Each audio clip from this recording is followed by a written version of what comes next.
আৰু হঠাৎ কিয় হাজিৰ হ'ল এইবাৰ গৌৰৱ গগৈ জুবিন ক্ষেত্ৰত কিয় মাজনিশা উপস্থিত হ'ল গৌৰৱ গগৈ সাংসদ গৌৰৱ গগৈ হঠাৎ কিয় জুবিন ক্ষেত্ৰত মাজনিশা উপস্থিত হ'ল তাক লৈ এতিয়া চৰ্চা অব্যাহত আছিল আৰু গৌৰৱ গগৈ যিহেতু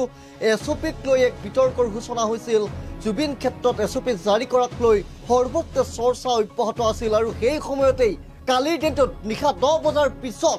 জুবিন ক্ষেত্ৰত উপস্থিত হ'ল সাংসদ গৌৰৱ গগৈ কিন্তু হঠাৎ কিয় সাংসদ গৌৰৱ গগৈ 10 বজাৰ পিছত জুবিন ক্ষেত্ৰত উপস্থিত হ'ল তাক লৈ চৰ্চা অব্যাহত আছে আৰু কি ক'লে গৌৰৱ গগৈয়ে জুবিন ক্ষেত্ৰত উপস্থিত হৈ কি ক'লে কালি নিশাৰ ভাগত আৰু 10 বজালৈ যিহেতু এছঅ'পি জাৰি কৰা হৈছিল প্ৰথম অৱস্থাত 10 বজালৈ জুবিন ক্ষেত্ৰলৈ যাব পাৰিব দৰ্শনাৰ্থী তাৰ পিছত যাব নোৱাৰিব বুলি প্ৰথম অৱস্থাত এক প্ৰকাৰ এছঅ'পি জাৰি কৰা হৈছিল তাৰ পাছত 11 বজালৈ সম্প্ৰসাৰিত কৰা হ'ল সময়সীমা আৰু অৱশেষত এতিয়া কালিৰ দিনটোত যিহেতু 10 বজাত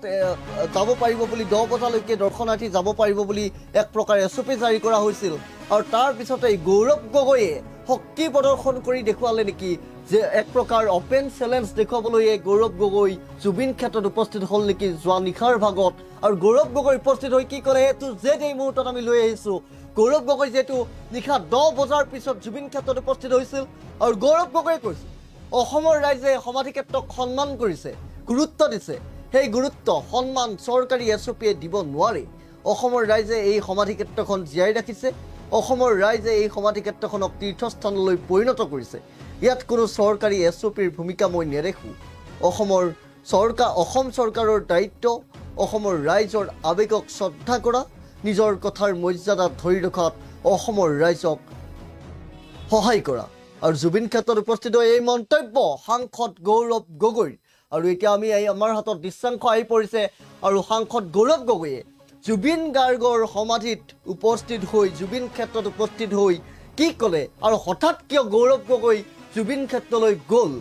এক প্ৰকাৰ মুখ্যমন্ত্ৰীক অপেন চেলেঞ্জ বুঢ়া আঙুলি মুখ্যমন্ত্ৰীয়ে জাৰি কৰা প্ৰথম অৱস্থাত জাৰি কৰা এছঅ'পিক বুঢ়া আঙুলি দেখুৱালে নেকি সাংসদ গৌৰৱ গগৈয়ে কিয় হঠাৎ জুবিন ক্ষেত্ৰত গৌৰৱ গগৈ আচলতে এক প্ৰকাৰ উপস্থিত হ'ল তাক লৈ চৰ্চা অব্যাহত আছে মুখ্যমন্ত্ৰীক চেলেঞ্জ অপেন চেলেঞ্জ দি জুবিন ক্ষেত্ৰলৈ গ'ল নেকি তাক লৈ চৰ্চা অব্যাহত আছে কিন্তু গৌৰৱ গগৈয়ে উপস্থিত হৈ কি ক'লে আৰু সেই কথাও আচলতে যথেষ্ট তাৎপৰ্যপূৰ্ণ কেইবাটাও মন্তব্য কৰিছে গৌৰৱ গগৈয়ে প্ৰথমটো মন্তব্য অসমৰ ৰাইজে জুবিন ক্ষেত্ৰক সন্মান কৰিছে গুৰুত্ব দিছে সেই গুৰুত্ব সন্মান চৰকাৰী এছঅ'পিয়ে দিব নোৱাৰে আৰু অসমৰ ৰাইজে এই সমাধি ক্ষেত্ৰখন জীয়াই ৰাখিছে অসমৰ ৰাইজে এই সমাধি ক্ষেত্ৰখনক তীৰ্থস্থানলৈ পৰিণত কৰিছে ইয়াত কোনো চৰকাৰী এছঅ'পিৰ ভূমিকা মই নেদেখোঁ অসম চৰকাৰৰ দায়িত্ব অসমৰ ৰাইজৰ আৱেগক শ্ৰদ্ধা কৰা নিজৰ কথাৰ মৰ্যাদা ধৰি ৰখাত অসমৰ ৰাইজক সহায় কৰা আৰু জুবিন ক্ষেত্ৰত উপস্থিত হৈ এই মন্তব্য সাংসদ গৌৰৱ গগৈ আৰু এইদৰেই সাংসদ গৌৰৱ গগৈয়ে এক প্ৰকাৰ প্ৰতিক্ৰিয়া দিয়া দেখা গৈছিল জুবিন ক্ষেত্ৰত উপস্থিত হৈ যিহেতু সৰ্বত্ৰ চৰ্চা অব্যাহত আছিল কালিৰ দিনটোত জুবিন ক্ষেত্ৰক লৈ এছঅ'পি কিয় লাগে বিধায়ক অখিল গগৈয়েও জুবিন ক্ষেত্ৰৰ এছঅ'পিক লৈ আপত্তি দৰ্শাইছিল বিশিষ্ট সাহিত্যিক ৰীতা চৌধুৰীয়ে মুখ্যমন্ত্ৰীলৈ পত্ৰ লিখিছিল জুবিন ফেন ক্লাবেও এক প্ৰকাৰ এছঅ'পিৰ বিৰোধিতাৰে নিশা 12 বজালৈ জুবিন ক্ষেত্ৰত দৰ্শনাৰ্থীৰ বাবে প্ৰৱেশ মুকলি ৰাখিবলৈ এক প্ৰকাৰ আহ্বান জনাইছিল আৰু তাৰ পিছতেই এই জুবিন ক্ষেত্ৰত প্ৰৱেশৰ দৰ্শনাৰ্থীৰ প্ৰৱেশৰ সময়সীমা কিছু ৰদ বদল কৰা হৈছিল 10 বজাৰ পৰিৱৰ্তে 11 বজালৈ জুবিন ক্ষেত্ৰত দৰ্শনাৰ্থী যাব পাৰিব বুলি এক প্ৰকাৰ সদৰি কৰিছিল আৰু তথাপিও কালি নিশাৰ ভাগত গৌৰৱ গগৈ হঠাৎ কিয় জুবিন ক্ষেত্ৰলৈ গ'ল ইয়াতো কিবা ৰাজনীতি আছে নেকি তাক লৈ এতিয়া সামাজিক মাধ্যমত চৰ্চা অব্যাহত আছে আৰু গৌৰৱ গগৈয়ে এক প্ৰকাৰ মুখ্যমন্ত্ৰীয়ে সদৰি কৰা বা জুবিন ক্ষেত্ৰক লৈ যি প্ৰথম অৱস্থাত এছঅ'পি জাৰি কৰিছিল সেই এছঅ'পিক বুঢ়া আঙুলি দেখুৱালে নেকি তাক লৈ প্ৰশ্ন উঠিছে সামাজিক মাধ্যমত চৰ্চা অব্যাহত আছে আৰু এক প্ৰকাৰ অপেন চেলেঞ্জ দিলে নেকি এই এছঅ'পিক সাংসদ গৌৰৱ গগৈয়ে কি কৈছে কালি নিশাৰ ভাগত গৌৰৱ গগৈয়ে জুবিন ক্ষেত্ৰত উপস্থিত হৈ মন্তব্য আহি পৰিছে এই মন্তব্য আগবঢ়াইছোঁ প্ৰতিগৰাকী দৰ্শকলৈ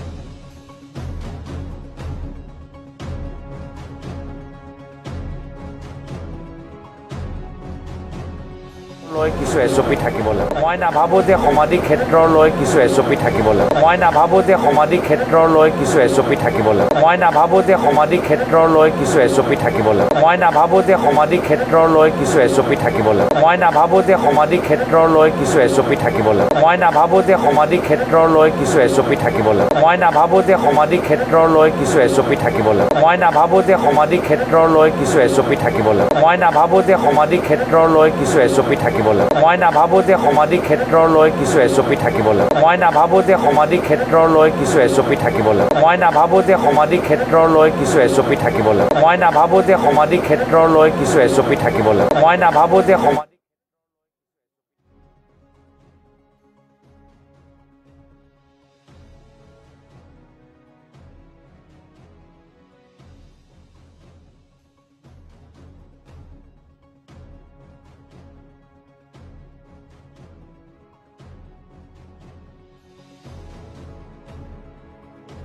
আৰু এইদৰে সাংসদ গৌৰৱ গগৈয়ে কৈছে মই নাভাবোঁ যে জুবিন ক্ষেত্ৰক লৈ কিবা এছপি থাকিব লাগে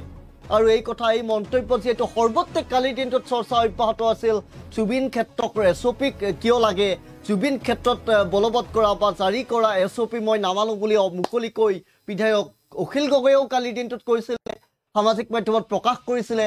আৰু বিশিষ্ট সাহিত্যিক ৰীতা চৌধুৰীয়ে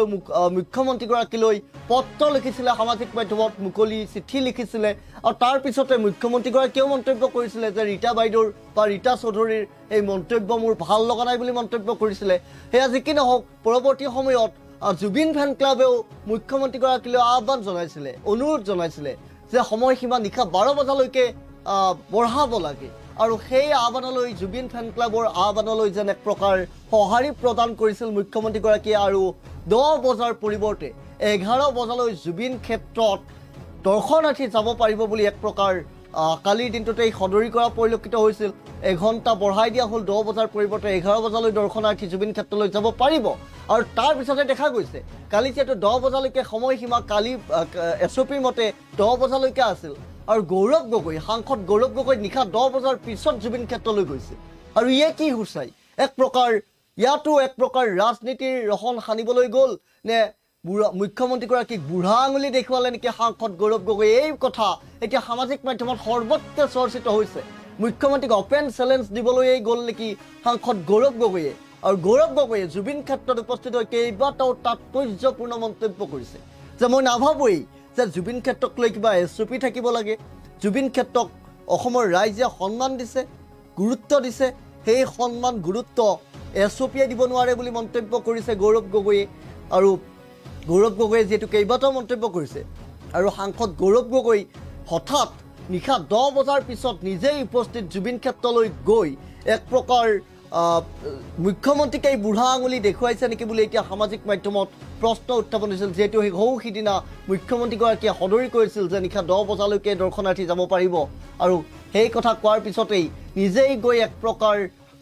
অপেন চেলেঞ্জ দিলে নেকি সাংসদ গৌৰৱ গগৈয়ে যে 10 বজাৰ পিছতেই নিজেই হাজিৰ হ'ল গৈ জুবিন ক্ষেত্ৰত আৰু জুবিন ক্ষেত্ৰত উপস্থিত হৈ কেইবাটাও তাৎপৰ্যপূৰ্ণ মন্তব্য কৰিছে আমাৰ মন্তব্য পুনৰ এবাৰ দৰ্শকসকলক শুনাই ল'ব বিচাৰিছোঁ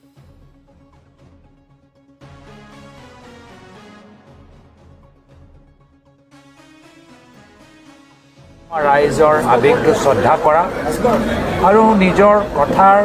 কিছু মৰ্যাদা ৰাখি অসমৰ ৰাইজক এই সময়ত মই নাভাবোঁ যে সমাধি ক্ষেত্ৰলৈ কিছু এছপি থাকিব লাগে অসমৰ ৰাইজে যিদৰে এই সমাধি ক্ষেত্ৰক সন্মান কৰিছে গুৰুত্ব দিছে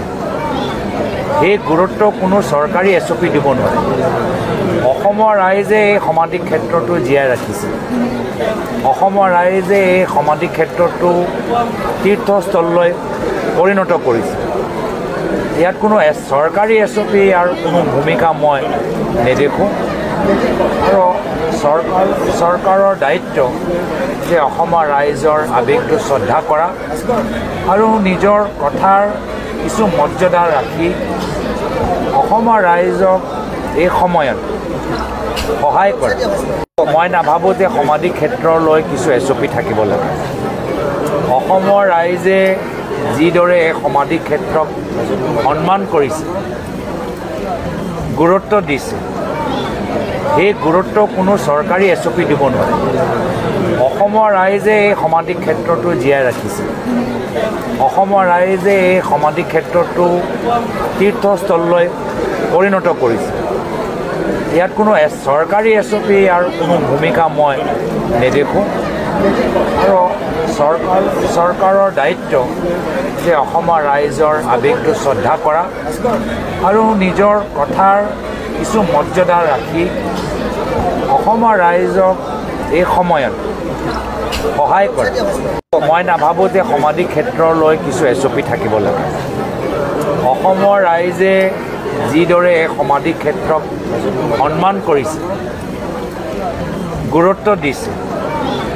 সেই গুৰুত্ব কোনো চৰকাৰী এছঅ'পি দিব নোৱাৰে অসমৰ ৰাইজে এই সমাধি ক্ষেত্ৰটো জীয়াই ৰাখিছে অসমৰ ৰাইজে এই সমাধি ক্ষেত্ৰটো তীৰ্থস্থললৈ পৰিণত কৰিছে ইয়াত কোনো চৰকাৰী এছঅ'পি আৰু কোনো ভূমিকা মই নেদেখোঁ আৰু চৰকাৰৰ দায়িত্ব যে অসমৰ ৰাইজৰ আৱেগটো শ্ৰদ্ধা কৰা আৰু নিজৰ কথাৰ কিছু মৰ্যাদা ৰাখি অসমৰ ৰাইজক এই সময়ত সহায় কৰে মই